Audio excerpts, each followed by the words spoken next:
Good evening and welcome to 2020.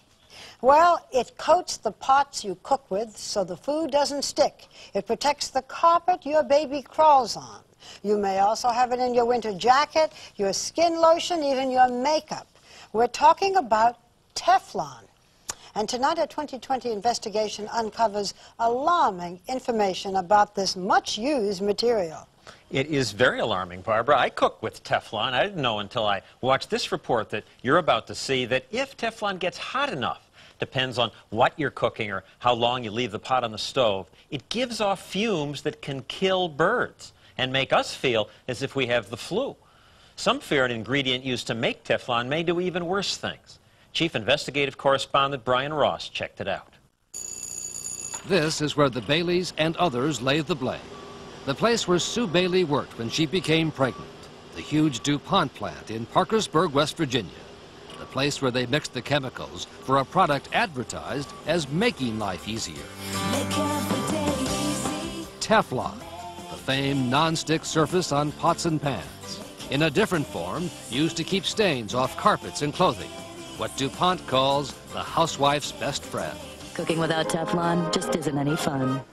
A $2 billion a year business, all based on chemicals, including a chemical now linked to cancer, organ damage, and other health effects in tests on laboratory animals.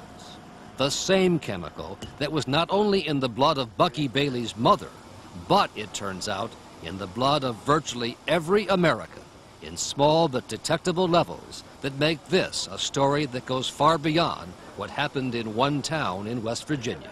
In retrospect, this may seem like one of the biggest, if not the biggest, mistakes the chemical industry has ever made. Jane Houlihan and Chris Thayer of the Environmental Working Group, an activist organization, have been poring over 20 years' worth of industry and DuPont confidential documents on Teflon. And how could they not be in our blood? They're in such a huge range of consumer products. We're talking about Teflon, Stainmaster, Gore-Tex, Silverstone. So if you buy clothing that's coated with Teflon or something else that protects it from dirt and stains, those chemicals can absorb directly through the skin. According to the federal government, some of the highest blood levels were found in a nationwide sample of children. And even DuPont says it cannot rule out that Teflon-connected products, such as its Stainmaster carpet treatment, give off the chemical, although at blood levels, DuPont says, are far too small to be a problem. We are confident when we say that the facts, the scientific facts, demonstrate that the material is perfectly safe to use.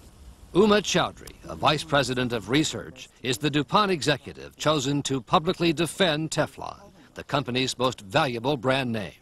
She says Teflon is completely safe, even if the key chemical is in everyone's blood. Everyone has it. Everyone has it. It's in my blood? Your blood? Possibly. We do not believe there are any adverse health effects. Is it a good thing to have it in your blood? There are lots of chemicals that are present in our blood. But the unexpected discovery of the almost universal contamination of human blood from the Teflon chemical called C8, combined with worrisome laboratory studies, has now led to a high-priority federal investigation of the chemical's risks. It's a potential threat, and EPA is moving fast in studying this.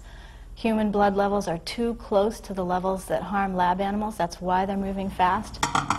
But the Environmental Working Group says there's another, more immediate health problem from Teflon. It's heating up pretty rapidly in this first few minutes. Involving, as they showed us in the kitchen, the mix of chemicals from Teflon. We're at 480. They can make you sick, cause a kind of 2-day Teflon flu if a nonstick pan gets overheated, starting around 500 degrees. 560? 560 at 554 degrees Fahrenheit. Studies show that ultrafine particles start coming off the pan. These are tiny little particles that can embed deeply into the lungs. It feels like the flu. Headache, chills, backache, temperature between 100 and 104 degrees. The hotter it gets, the more chemicals are released. And at 680, 6 toxic gases can begin to come off of heated Teflon. And it turns out this Teflon flu is something DuPont has known about for years. You get some fumes, yes, and you get a flu-like symptom, which is reversible, and if you follow the instructions on the pan, you feel like you have the flu. you feel like you have the flu Now, temporarily. how long does that last? Temporary. Couple days. Couple days. Couple That's days. temporarily. Yeah. DuPont says pans don't get hot enough with normal cooking to present a problem. We're at 500. But this bacon was just getting crisp when the Teflon pan went past the initial danger point of 500 degrees. This is a temperature DuPont has said is never exceeded under normal cooking conditions in the home. We cooked some bacon. Above 500 degrees, the bacon still wasn't done. I've never cooked bacon. I can't comment.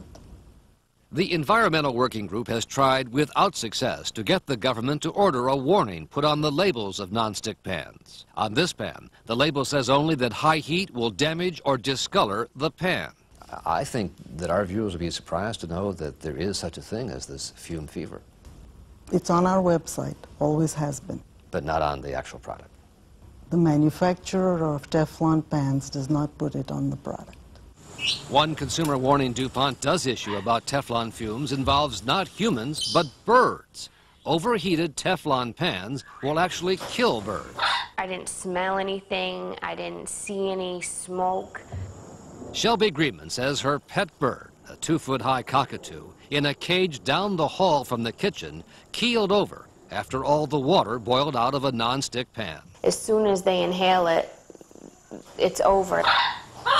There's nothing we can do to help them. Pet bird groups say thousands of birds have been killed by Teflon fumes. Something DuPont says occurs because birds have small and sensitive lungs. In West Virginia, they used to use birds in coal mines as a warning of problems. Is this not the same thing? I'm sorry. People should not have birds in an unventilated kitchen. But if it will kill a bird, wouldn't it at the very least do some harm to a tiny baby? There is no evidence that it causes harm. But as a scientist, doesn't that seem logical to you? I don't think you can compare birds and babies. Karen Robinson, now a grade school principal, says she only recently found out that she had an extremely high level of the Teflon chemical C8 in her blood when she was pregnant. And she fears her second child also was affected. I gave birth to a daughter 2 years ago. We discovered that she has a birth defect that affects her kidneys. One kidney did not grow. One kidney grew to 3 times its normal size. DuPont denies it was trying to cover up what happened to the children of Karen Robinson or Sue Bailey. It says the reason it didn't disclose the birth defect study to the government for 22 years was that it found nothing to connect the defects with the Teflon chemical. And DuPont continues to insist it's safe for its workers to handle it. And what I'm saying to you is that in the general population, incidences of birth defects are not uncommon. 2 out of 8 workers is not uncommon? This was not a statistically valid sampling. You study 8 women who worked with C8. 2 of them had children with birth defects. That would not be significant? We have had scientists pore over the data. In the realm of scientific fact, this is not considered a statistically significant sample. All the other children were normal. And since then, we have not seen a preponderance of birth defects. Have you done a study to see? No, we have not.